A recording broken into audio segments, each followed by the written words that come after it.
मुसलमानों के ऊपर सरकारी और हिंदूवादी हमले एक्सट्रीम लेवल पर बढ़ चुके हैं और ये बढ़ते रहेंगे, क्योंकि मुसलमान खामोश रहना सीख चुका है, उसे कुछ बोलना ही नहीं है।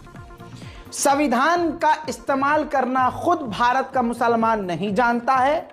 हमारे उलमा तक अब खामोश रहना सीख गए हैं और भारत के मुसलमान बेचारे अब करे तो करे क्या, क्योंकि अब हमारे आलिम दीन, हमारे मौलवी जो सीनियर मतलब जो बड़े बड़े लीडर हैं, वो खुद ही उनके जुल्म पर पर्दा डालते हैं और उनके जुल्म करने पर अपनी आंखें बंद कर लेते हैं। आपने बहुत सारे तथाकथित मौलवियों को, बड़े बड़े उलमाओं को सुन लिया होगा राम मंदिर के उद्घाटन पर कि बहुत सारे मौलवी तो वहीं पहुंचे थे और बहुत सारों ने ऑनलाइन ऑफलाइन बैठकर बयान दिया था उनके हक में। मुसलमान फिर क्या करेगा, क्या ही बोलेगा, लेकिन अपने अपने ईमान के साथ अपने अपनी कब्र में जाना है, लिहाजा चीजों को खुद भी संभालना है। अगर आपने हाल फिलहाल में नजर घुमाई होगी तो आपको दिखा होगा कि किस तरह से भारत के मुसलमानों को इजरायली अंदाज में दबाया, मिटाया, दफनाया और जेल में घुसाया जा रहा है। ये बात इतनी बढ़ चुकी है, देखिए मैं इस रिपोर्ट को नहीं कहता, लेकिन अंतरराष्ट्रीय लेवल बढ़ चुकी है। ये देखिए, अल जजीरा, अरब का सबसे बड़ा चैनल अल जजीरा अंग्रेजी कोट करता है, लिखता है कि हद से ज्यादा जहर, टू मच पॉइजन, यानी मुसलमानों के ऊपर राम मंदिर के उद्घाटन के बाद हमले बढ़ चुके हैं, बहुत ज्यादा हमले बढ़ चुके हैं। और जो दूसरी कम्युनिटी है, यानी जो मुसलमान हैं और जो दूसरे माइनॉरिटीज हैं, उनको गंदा, लाचार और ऐसा महसूस कराया जा रहा है कि तुम किराए पर हो, तुम यहां के नहीं हो, तुम तो बोझ हो, तुम गंदगी हो। इस तरह से हिंदूवादी संगठन और हिंदू समुदाय के लोग मुसलमानों को निशाने पर लेकर हरकतें कर रहे हैं। सभी नहीं, लेकिन जो नजर आ रहा है वो यही है। तभी तो अंतर्राष्ट्रीय मीडिया इस पर उंगली उठा चुका है। आपको बता दूं कि जहां गणतंत्र दिवस हम मना रहे हैं, रिपब्लिक डे मना रहे हैं, क्यों मनाते हैं? क्योंकि संविधान इस दिन लागू होता है। हमने स्पेशल इस पर कवरेज क्यों नहीं किया? क्योंकि संविधान की ये इज्जत करें तभी तो, इज्जत दोनों तरफ से होनी चाहिए। वो संविधान बदलने की बात कर रहे हैं, हिंदूवादी संगठन संविधान बदलने की बात कर रहे हैं और यहां मुसलमान संविधान को सिरे पर लगाए खड़ा हुआ है। हमेशा मुसलमानों को दबाया जाता रहा है और अब जब से ये राम मंदिर का उद्घाटन हुआ है, अब अल जजीरा से लेकर अंतर्राष्ट्रीय मीडिया रिपोर्ट कह रही है कि मुसलमानों पर हमले, माइनॉरिटीज पर हमले हद से ज्यादा बढ़ चुके हैं। बात रिपब्लिक डे की हुई है ना, तो रिपब्लिक डे पर, गणतंत्र दिवस पर क्या हुआ? ये देखिए, बिहार के छपरा में एक मुस्लिम को पकड़कर बुरी तरह से पीटा गया, जबरदस्ती जय श्री राम के नारे लगवाए गए। आज भगवान श्री राम के मानने वालों की जो असलियत है वो सामने आ रही है, हकीकत है। और हमेशा बोलता हूं कि भगवान श्री राम और हिंदुत्व का सबसे ज्यादा अपमान करने वाला अगर कोई है तो ऐसे ही लोग हैं। ये गणतंत्र दिवस को हुआ है कि जबरदस्ती मुसलमान को पीटकर जेएसआर के नारे लगवाए गए। मोर देन लर्निंग भांचुत कबूल करो, इस्लाम कबूल करो, भांचुत करो अभी। जय श्री राम बोल, जय श्री राम बोल, जय श्री राम बोल ना, बोल बोल, जय श्री राम बोल रे भांचुत, जल्दी बोल जय श्री राम बोल, जय श्री राम बोल। पता ना कहाँ कहीं क्यों खो, पता लगाने में टाइम लगी। भांचुत धर्म में भांचुत उल्टा सीधा लिखा था, भांचुत ग्रुप में स्टोरी लगाते ही भांचुत बा। बोल जय श्री राम बोल जल्दी बोल, बोल जल्दी। तुम बोल। सुनना, हम हिंदू हैं, ठीक बा, हम मरना तो बुझ लिए। कौन था? इसी तरह से रायपुर छत्तीसगढ़ का एक मामला, जहां इमाम को बुरी तरह से हिंदूवादी संगठनों ने पीट पीट कर मुंह से खून निकाल दिया और पूरे जिस्म पर मार पिटाई के निशान, और पीट कर पुलिस के हवाले कर दिया। और जब पुलिस के पास लेकर गए तो आरोप यह है कि इमाम ने, जो मस्जिद के इमाम थे, इन्होंने हिंदू भगवान देवी देवताओं को गाली बकी थी।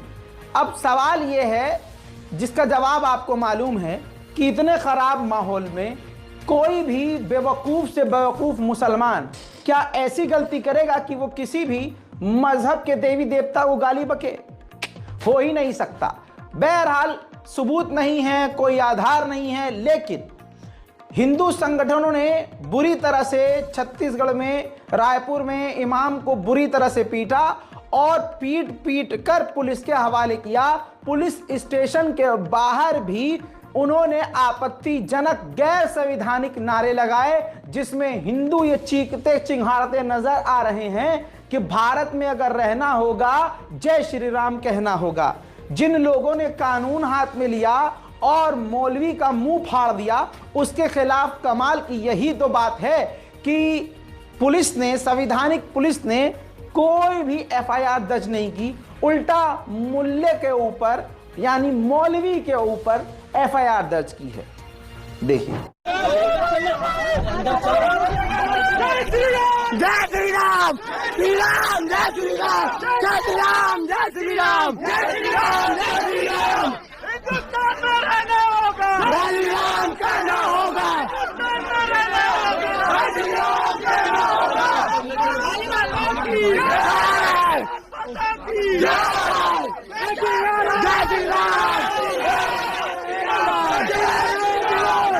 खाकी वर्दी अगर ये सरकार के इशारे पर और हिंदूवादियों के जेब में ना होना तो भारत में 90% सांप्रदायिकता खत्म हो जाए। ये तो यहां देख लिया आपने रायपुर का। आइए महाराष्ट्र का एक मामला आपको दिखाऊं।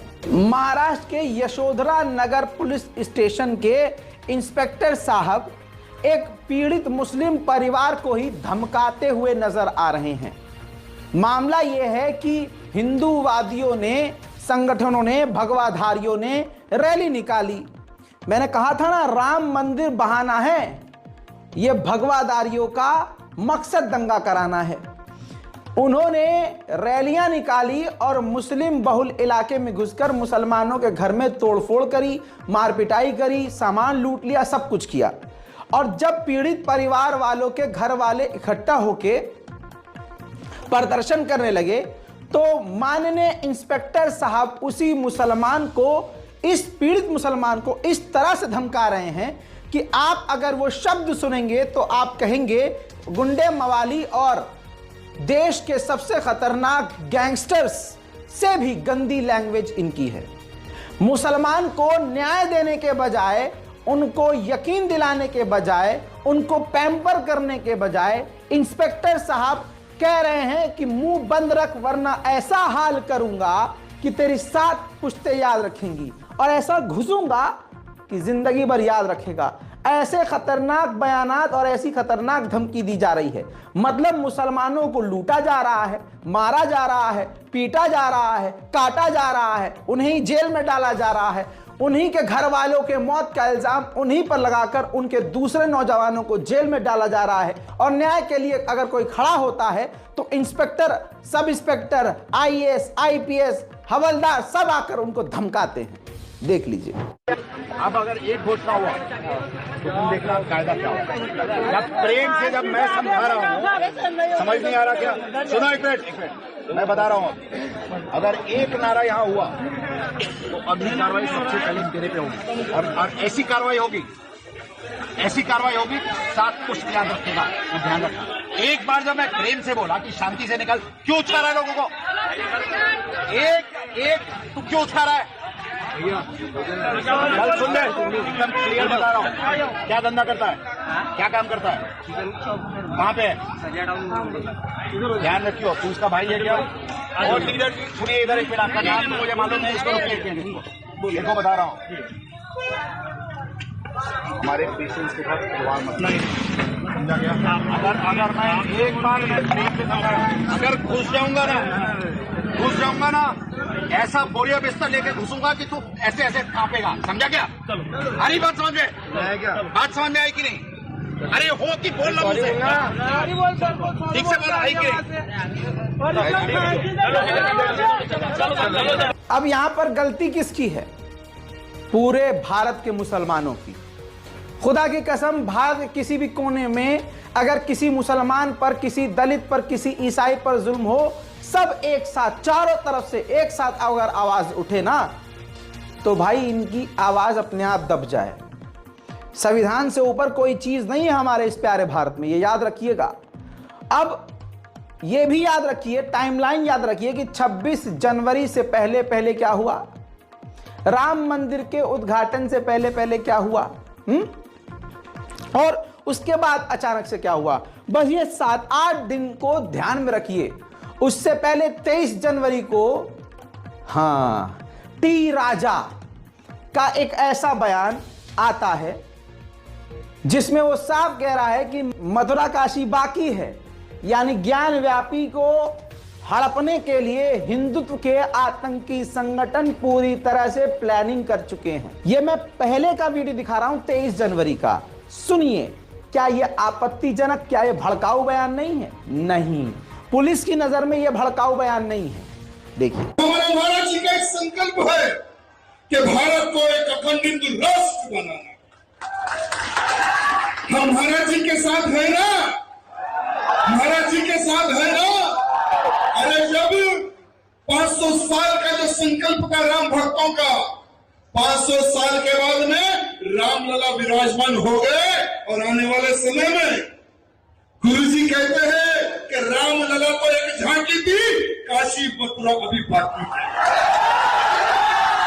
देख लिया, 23 जनवरी को ये बोला, और राम मंदिर के उद्घाटन के बाद, जी हां, सुरेश चक्रवाणे का ये बयान सुनिए। अभी तो एक मंदिर हुआ है, एक मंदिर। कितना हुआ है? कितने बचे हैं?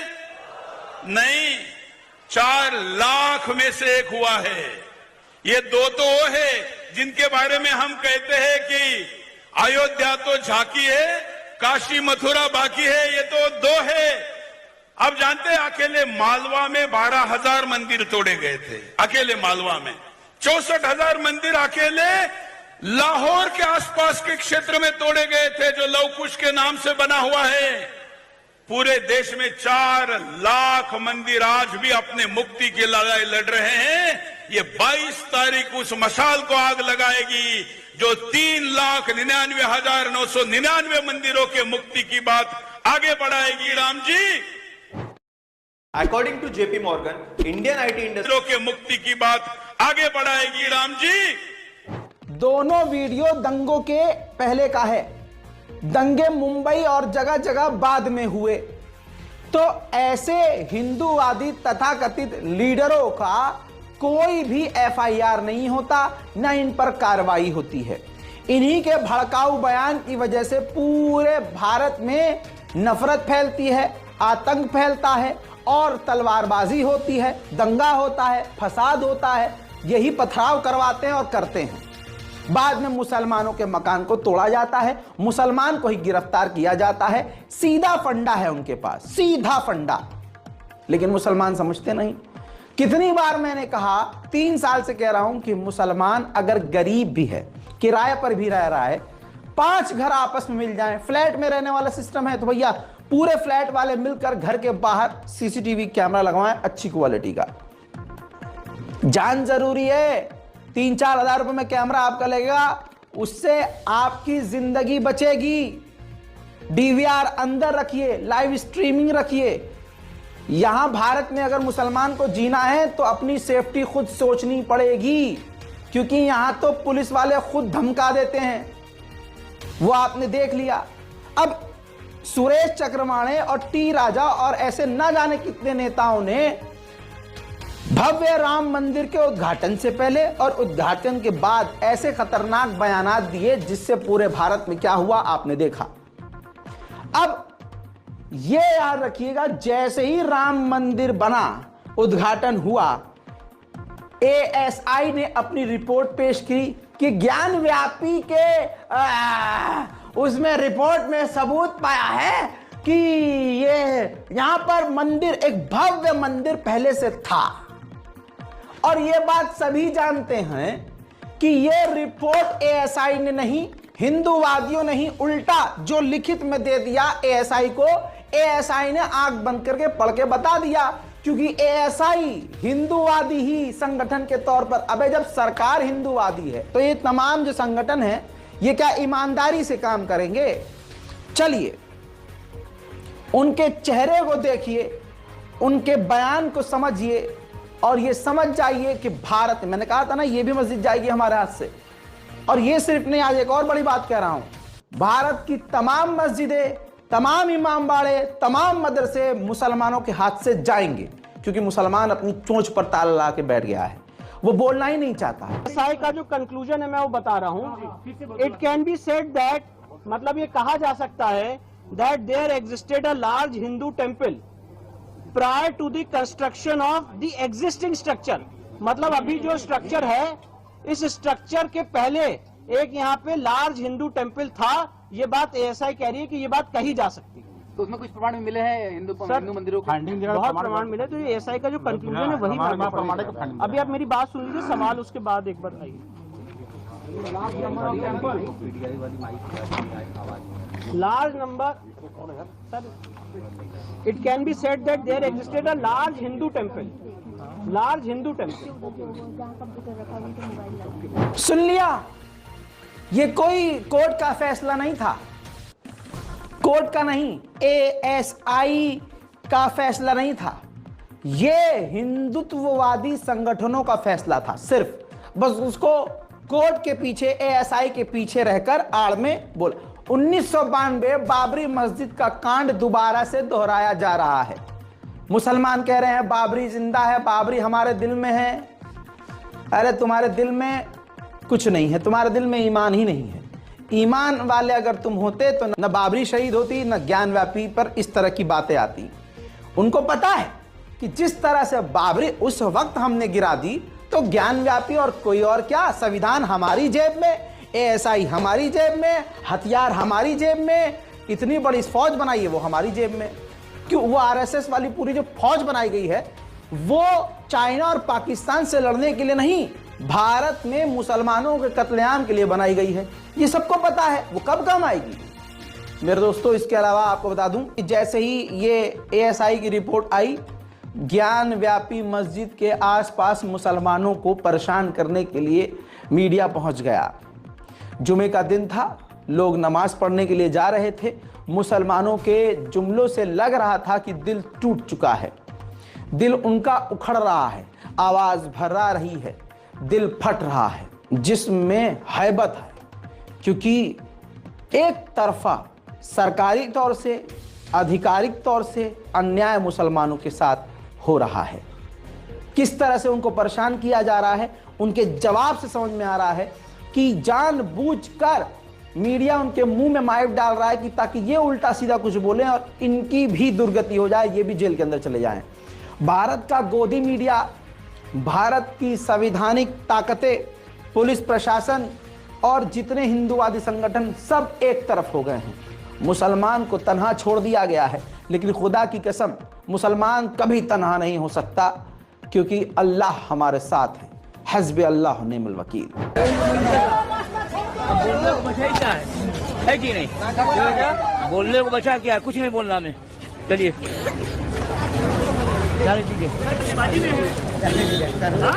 हम तो रोकने वाले होते हैं, लेकिन आप बताइए क्या करें? इतिहास नहीं पता है क्या आप लोग को? आप बता दीजिए। आप नहीं पता है, कम पढ़े लिखे हैं। आप बता दीजिए। जाइए जाइए जाइए जाइए चाचा, कोई नहीं बोलेगा भाई, मत परेशान। चलिए चलिए, चलते रहिए भाई, चलते रहिए। हट जाइए, रास्ता दे दीजिए भाई, रास्ता दे दीजिए, रास्ता दे दीजिए, साइड हट जाइए। चलो कुछ बोलेंगे आप? क्या करेंगे आप लोग? नाराज बोलेंगे, नाराज क्यों रहा है?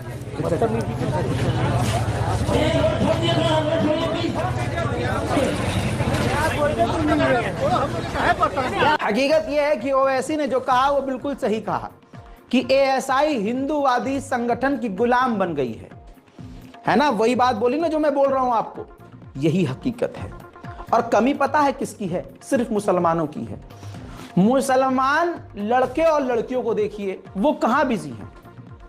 लड़कों को देखिए जिम में बिजी हैं, जिम क्लब में बिजी हैं, नाचने गाने में बिजी हैं। दारू पीने में बिजी हैं। आप समझ रहे हो? किसी मुस्लिम युवक से पूछो भाई आज वहां पर क्या हुआ है, उनको कुछ नहीं पता। रात को नल्ली नारी खानी है, दोस्तों के साथ आवारागर्दी करनी है, सुबह नौकरी पे, अगर नौकरी वाला अगर है मुसलमान लड़का तो नौकरी पे जाना है, ऐसे जाएंगे। देश में क्या हो रहा है, दुनिया में क्या हो रहा है कुछ नहीं पता, मुसलमानों के साथ क्या हो रहा है कुछ नहीं पता। अपनी गर्लफ्रेंड के साथ मस्ती मारनी है, ओयो जाना है, रील बनानी है, चूतड़ निकाल कर वीडियो बनानी है, और बस वायरल तो होना है लेकिन गंदे कंटेंट के साथ वायरल होना है। फेमस होना है लेकिन गंदे कंटेंट के साथ फेमस होना है। मुसलमान लड़कों का भी यही हाल है, और मुस्लिम लड़कियों का तो पूछो ही मत। उनसे पूछ लो कि बाजी अलीगढ़ में आज क्या हुआ पता है, मुंबई के मीरा रोड पे क्या हुआ पता है, कुछ नहीं पता। उनको तो बस ये देखना है गूगल पे कि पाकिस्तानी सूट सस्ते कहाँ मिल रहे हैं। अब नया फैशन कौन सा आया है, नया शो पाकिस्तान सीरियल कौन सा है, पाकिस्तानी सीरियल कौन सा अच्छा चल रहा है? रील भी देखेंगी तो उसमें भी जो है अपने रिलेशन के अलावा कोई और वाला रील नहीं होगा। ठीक है, उन लड़कियों को कुछ नहीं पता, उनको भी वायरल होना है, उनको भी ट्रेंड में आना है, लेकिन गंदी और फैश वीडियो बनाकर। ये सच्चाई है, ये हमारे घर के अंदर की गंदगी है, और मैं आपको अपने घर का मानता हूं, इसलिए मैं यहां पर खुलकर बोल रहा हूं।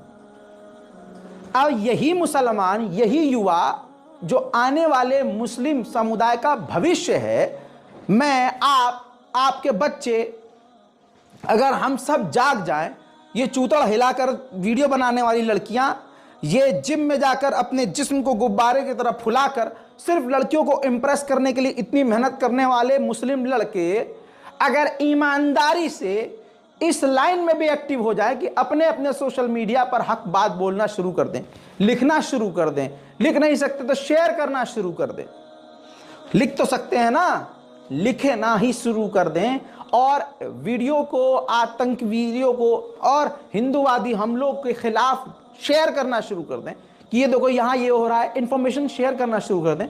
खुदा की कसम, खुदा की कसम, हमारी आवाज दुनिया तक पहुंचेगी। क्योंकि देखिए उधर एक तरफ हराम है, एक तरफ हलाल है, एक तरफ नाजायज है, एक तरफ जायज है। सुन रहे हैं आप? उनको पता है कि हम अपने मजहब का इस्तेमाल करते हुए इनके ऊपर जुल्म कर रहे हैं, और हमको पता है कि हमारे ऊपर जुल्म हो रहा है, हम सह रहे हैं, जो कि सरासर नाइंसाफी है। अपने ऊपर हम खुद जुल्म कर रहे हैं, जुल्म सहते हुए। तो एक बात याद रखिए कि हम भले ही मुट्ठी भर हों, लेकिन अगर संविधान के अंतर्गत रहते हुए हम अगर सिर्फ सोशल मीडिया का इस्तेमाल करके लिखना और बोलना शुरू कर देना, तो अल्लाह हमारे साथ है। हम उनकी आवाज अगर 10 गुना जाएगी तो हमारी आवाज को अल्लाह 100 गुना आगे पहुंचाएगा। अच्छा, परवरदिगार भी हमारी मदद कैसे करे जब हम अपनी मदद के लिए हाथ पैर नहीं मार रहे? अब हम डूब रहे हैं समुद्र में, क्या अल्लाह मदद करेगा? अल्लाह मदद करेगा। सामने से एक नाव तैरती हुई जा रही है, नहीं नाव पे नहीं चढ़ेंगे भाई, अल्लाह मदद करेगा। एक बड़ा सा बांस समुद्र में तैरता हुआ जा रहा है, बिल्कुल हमारे पास से, हम डूब रहे हैं, ओहो नहीं हम बांस पे नहीं चढ़ेंगे भाई, हमें तो अल्लाह से मदद चाहिए। बगल वाले घर से किसी ने रस्सी फेंकी, ओ भाई रस्सी पकड़ लो, उम्र खींचना ना, हमें तो अल्लाह से मदद चाहिए, अल्लाह से। ऐसा नहीं होता। ये रस्सी फेंकने वाला भी अल्लाह की मदद, वो सामने से आपके जो नाव गुजरी, वो जो एक फट्टा लकड़ा गुजरा जिस पर आप चढ़ के अपनी जान बचा सकते थे, वो भी अल्लाह की मदद। समझने वाले के लिए इशारा काफी है, लेकिन समझना ही नहीं है। अभी ये ज्ञान व्यापी हमारी मस्जिद जाने वाली है हमारे हाथ से, मथुरा काशी वो तो कहते ही हैं, और सुरेश चक्रवाणे ने कह दिया है कि 4 लाख मस्जिदें हमें पूरी हड़पनी है। आपको मालूम है ना, खुल्लम ऐलान कर दिया गया है एकदम। उसके बाद भी अगर मुसलमान जाग नहीं रहा है, मुस्लिम लड़के लड़कियां, मुस्लिम युवा पूरी तरह से बेहोश हैं, सिर्फ उनको लव, सेक्स और एंटरटेनमेंट चाहिए, तो फिर हम क्या होगा फिर हमारी कौम का? भाई ये तो अल्लाह का अजाब बनकर हम पर नाजिल हो रहा है मेरे दोस्तों। लेकिन क्या आपको मालूम है, इस बात का दावा भी बड़े बड़े कोर्ट के वकील, सुप्रीम कोर्ट के वकील तक करते हैं कि ये फैसला जो हुआ है राम मंदिर पर, बाबरी मस्जिद पर, यह फैसला खरीदा गया था, यह फैसला खरीदा गया था। तो जब उस वक्त ऐसा खेल खेल दिया बीजेपी ने, तो आज तो पूरी सत्ता में है, पूरी पावर में है बीजेपी। फिर तो ज्ञान व्यापी क्या भाई साहब, पूरे भारत, ये दिल्ली की जामा मस्जिद पर भी गंदी नजर है, आपको मालूम है। ताजमहल भी देख लीजिएगा इनके ही हाथ में जाएगा। मतलब वो तो खैर मस्जिद नहीं है, लेकिन कह रहा हूँ मुस्लिम प्रॉपर्टीज, मुस्लिम की ज़मीनें, मुसलमानों के जो विरासतें हैं वो सब घसीटी जाएंगी अपनी तरफ, याद रखिएगा। और ये कोर्ट के थ्रू होगा। एक पुराना वीडियो है, सुप्रीम कोर्ट के बड़े सीनियर वकील हैं, भाजपा की हमेशा से वो पोल खोलते आए हैं, और ये दूसरे चैनल पर पोस्टेड है, वीडियो पुराना है लेकिन खंगाल के आपके लिए निकाला है ताकि आपको पता चले सच्चाई क्या है और आगे अब क्या क्या होने वाला है। और एएसआई की रिपोर्ट सच्ची है या झूठी, आप इस बात से अंदाजा लगा लेंगे जो ये वकील साहब कह रहे हैं।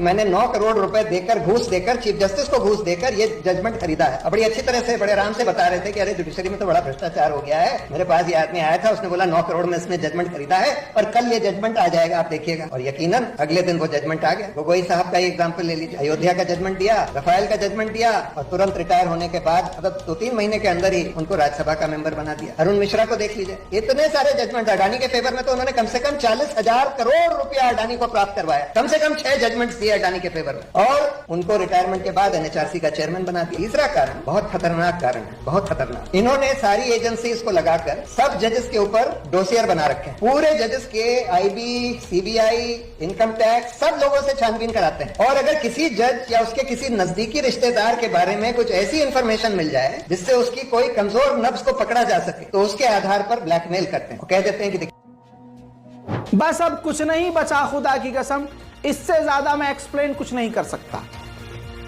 नहीं कर सकता भाई। सारी बातें सामने आ गई हैं खुलकर, तो अब मुसलमानों को समझना चाहिए, जागना चाहिए। मेरे दोस्तों, पूरी दुनिया में सबसे ज्यादा मिस इंफॉर्मेशन, गलत इंफॉर्मेशन सिर्फ भारत में शेयर की जाती है, जिसकी वजह से भारत, जी हां, इंटरनेशनल सोर्स लगा रहा हूं, ये ग्राफ खुद देख लीजिए, आपकी स्क्रीन पर है, जहां पर सबसे ज्यादा गलत इंफॉर्मेशन फैलाई जाती है, जिसकी वजह से बड़ा खतरा पैदा हो जाता है, सिर्फ भारत है पहले नंबर पर। वर्ल्ड इकोनॉमिक फोरम की रिपोर्ट है 2023 की, जी हां, जहां पर यह क्लियर बात बोली जा रही है और भारत को मार्क किया गया है, भारत पहले नंबर पर है, जो रेड मार्क में आपको नजर आ रहा है, कि भारत के अंदर सबसे झूठी खबरें, सबसे फेक खबरें, मिस इंफॉर्मेशन फैलाई जाती हैं। और आप जानते हैं कि मुसलमानों के खिलाफ कितनी मिस इंफॉर्मेशन फैलाई जाती है। व्हाट्सएप पर भाजपा और भाजपा के समर्थक व्हाट्सएप यूनिवर्सिटी में घुसे रहते हैं, सारा दिन सुबह शाम, उठने के बाद, सोने से पहले, यहां तक कि नींद में भी, होश में भी, बेहोशी में भी, हगते, मूतते, जागते, खाते, पीते, रोते, हंसते, मरते, जीते, सिर्फ फॉरवर्ड करते हैं। खुद कहानी पढ़ते भी नहीं, और जो पढ़ते हैं वो मुंह से गंद ही बोलते हैं। उनको नहीं पता इतिहास क्या है, खुद कभी कुछ पढ़े नहीं है।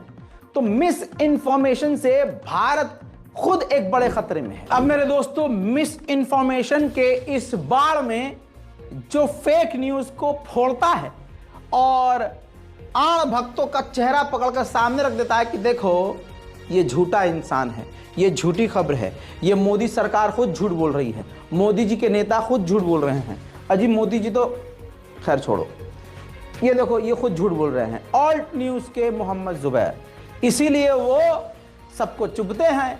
उनको दबाने की, गिराने की, मारने की कितनी कोशिशें की गई, लेकिन जिसे अल्लाह रखे उसे कौन चक्के।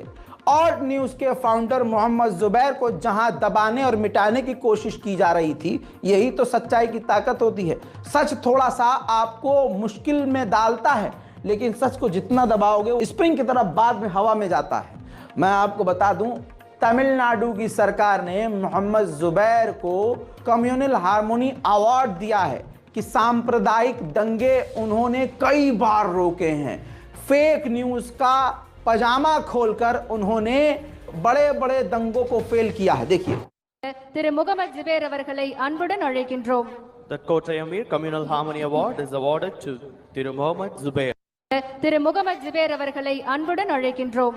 The Kottayamir Communal Harmony Award is awarded to Thiru Mohammad Zubair. बहरहाल मस्जिदों पर हमले हो रहे हैं, मुसलमानों को मारा पीटा जा रहा है, मॉब लिंचिंग बढ़ चुकी है, बाबरी मस्जिद शहीद करके वहां राम मंदिर बनाया गया है, लेकिन अब हमारे उलमा भी दोगली बातें कर रहे हैं। ऐसे में साफ और सीधी बात अरशद मदनी ने करी है और कहा है कि बाबरी मस्जिद वहीं थी, बाबरी मस्जिद वही है और वो बाबरी मस्जिद ही रहेगी, चाहे कोई भी आकर कुछ भी कर जाए। बहुत साफ सी बात है। आपका क्या मानना है नीचे कमेंट में जरूर लिखिएगा। बात बाबरी की है। हकीकत यह है कि सामना करना जरूरी है। जब घरों में अब नौबत आ गई है, घुस के हमें मारा जा रहा है, हमारी बहनों माओं की इज्जत पर हाथ डाला जा रहा है, अब बात हमारे घर की ध्योड़ी तक आ चुकी है, हमारे ऊपर हमले की आ चुकी है, हमें मारकर, हमारों को मारकर हमें ही जेल में डालने की बात आ गई है, तो सामने तो आना ही पड़ेगा। क्योंकि देखिए, पुलिस प्रशासन तो भीड़ तंत्र देखकर चल रही है, सरकार भी भीड़ तंत्र पर ही चल रही है, और यहां अगर उस भीड़ को कंट्रोल नहीं किया, हमने खुद सामना नहीं किया, तो फिर ये चीजें बढ़ती ही रहेंगी। दिल्ली के कालिंदी कुंज से एक वीडियो सामने आया, बिना परमिशन, जबरदस्ती, जबकि पुलिस प्रशासन दिल्ली का बहुत एक्टिव रहा है। दिल्ली पुलिस ने इस बार बेहतरीन कदम उठाया है। दिल्ली पुलिस ने इस बार, उम्मीद ये थी कि कुछ दिल्ली में हो सकता है, भारत की राजधानी में बड़ी चीजें होती रहती हैं, लेकिन दिल्ली पुलिस ने भाई साहब इतिहास हिला दिया। दिल्ली पुलिस का पिछला रिकॉर्ड जो था वो नहीं चाहती थी पुलिस की कंटिन्यू हो, दिल्ली पुलिस पर कोई इल्जाम लगे, लेकिन दिल्ली पुलिस ने सतर्कता बरती। चप्पे चप्पे पर राम मंदिर के उद्घाटन से लेकर 26 जनवरी तक हर सेंसिटिव इलाके में एएसआई, डीएसपी, आईएएस, आईपीएस अफसर खुद पैदल राउंड पर थे, पैदल। ये मैं आपको खुद की रिपोर्ट बता रहा हूं, जो मेरे जानने और चाहने और मानने वाले हैं, उन्होंने खुद बताया है मुझे। दिल्ली के सेंसिटिव इलाकों में खुद जो बड़े बड़े आला अधिकारी है ना, पैदल घूम रहे थे, गश्त कर रहे थे कि कहीं कोई सीन क्रिएट ना हो, और नहीं हुआ। लेकिन जिस मुद्दे पर हूं उस मुद्दे पर वापस आऊंगा। दिल्ली के कालिंदी कुंज में जबरदस्ती भगवाधारियों का मकसद क्या है आपको मालूम है। रैली लेकर, बाइक रैली लेकर एक ऐसे इलाके में निकले जिसे मुस्लिम बहुल इलाका आप कहेंगे। वहां के 5 से 10 लोग, सिर्फ 5 से 10 युवा सामने आ गए कि इस गली से नहीं जा सकते, इधर की आपकी परमिशन नहीं, आप उधर से निकलिए। सिर्फ उनको कन्फ्रंट किया, वो आपत्तिजनक नारे लगा रहे थे। अजीब लगा ना आपको? वो ऐसे ही चीखते चिंघाड़ते हुए आते हैं, बस सामने आप आके ऐसे खड़े हो जाइए, डट जाइए, भागने पर मजबूर हो जाएंगे। देखिए किस तरह से ये फरार हुए हैं, न दंगा न कोई फसाद, सिर्फ सामने आकर उनका सामना किया है। देखिए, Full home interiors for your 3 BHK starts at just rupees 4.2 lakhs.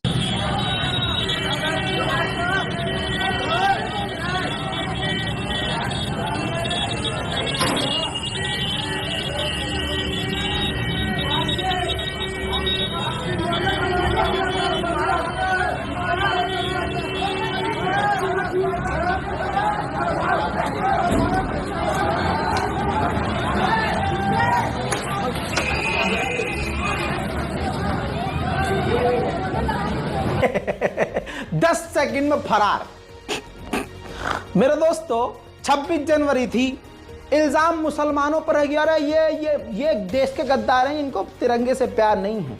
सच्चाई आपको दिखाऊं, ये देखिए, 26 जनवरी को मेजॉरिटी वाले जो इलाके हैं उसमें ये झंडे थे, और मुसलमान इलाका ये देखिए 26 जनवरी का।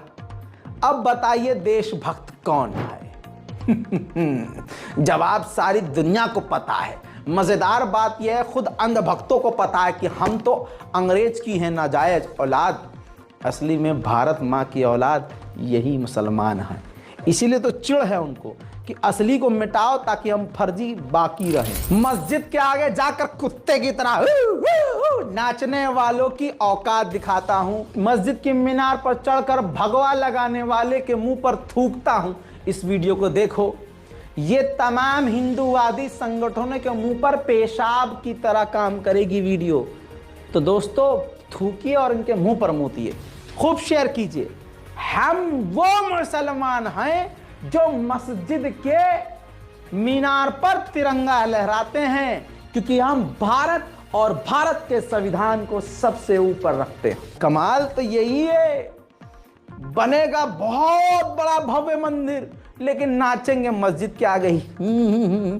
तो भैया आओ, दावत है आपको, हम दावत दे रहे हैं इस्लाम की। आओ मस्जिद के अंदर आओ, पाक होके आओ, कलमा तैयबा पढ़ो, इस्लाम कबूल करो, रोज मस्जिद आओ, 5 टाइम मस्जिद आओ, मोस्ट वेलकम। फिलहाल की इस रिपोर्ट में इतना ही। इस रिपोर्ट को शेयर कीजिए, दुआओं में याद रखिए, संविधान को याद रखिए, सोच समझकर अमल कीजिए और एक दूसरे का साथ दीजिए। जय हिंद।